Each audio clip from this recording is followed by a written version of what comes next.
Polisi menyebut pembunuhan berantai yang dilakukan Wawon CS merupakan serial killer. Hal tersebut pun disampaikan oleh Kapolda Metro Jaya, Irjen Pol Fadil Imran.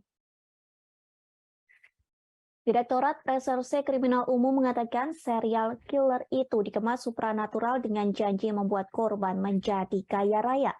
Fadil mengatakan pembunuhan berantai di Bekasi bukanlah yang pertama. Pasalnya, para pelaku sudah membunuh 6 orang di lokasi yang berbeda.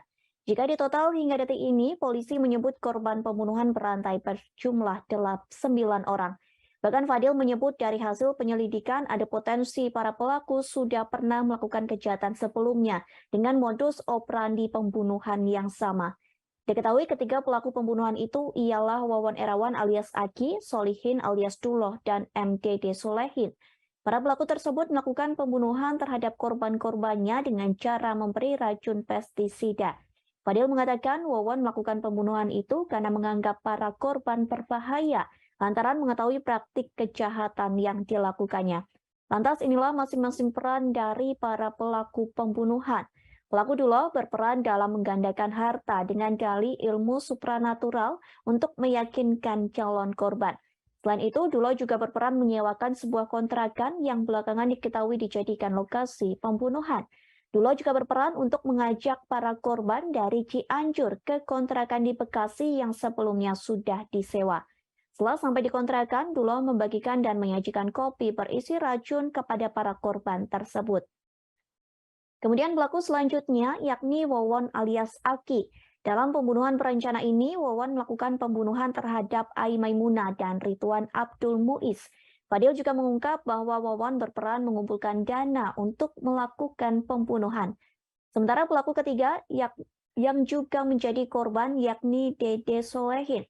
Dede diketahui bertugas menggali lubang di sekitar sumur tempat pembunuhan tersebut. Penggalian lubang kubur tersebut juga atas perintah dari Duloh untuk menghilangkan jejak pembunuhan.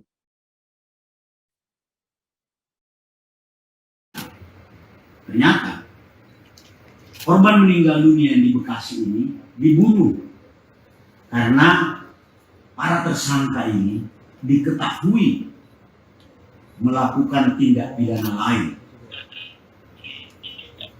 Apa tindak pidana lain itu? Mereka melakukan serangkaian pembunuhan atau biasa disebut dengan serial killer dengan modus operandi, dengan motif janji-janji yang dikemas dengan kemampuan supranatural untuk membuat orang menjadi sukses atau kaya. Jadi keluarga dekatnya ini dianggap berbahaya karena mengetahui bahwa dia melakukan tindak pidana lain dalam bentuk pembunuhan dan penipuan kepada korban-korban lain. Jadi perjalanan perjuangan pembunuhan dalam konteks para pelaku sebenarnya endingnya adalah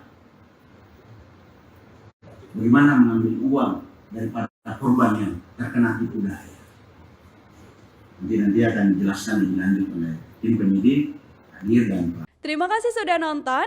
Jangan lupa like, subscribe, dan share ya.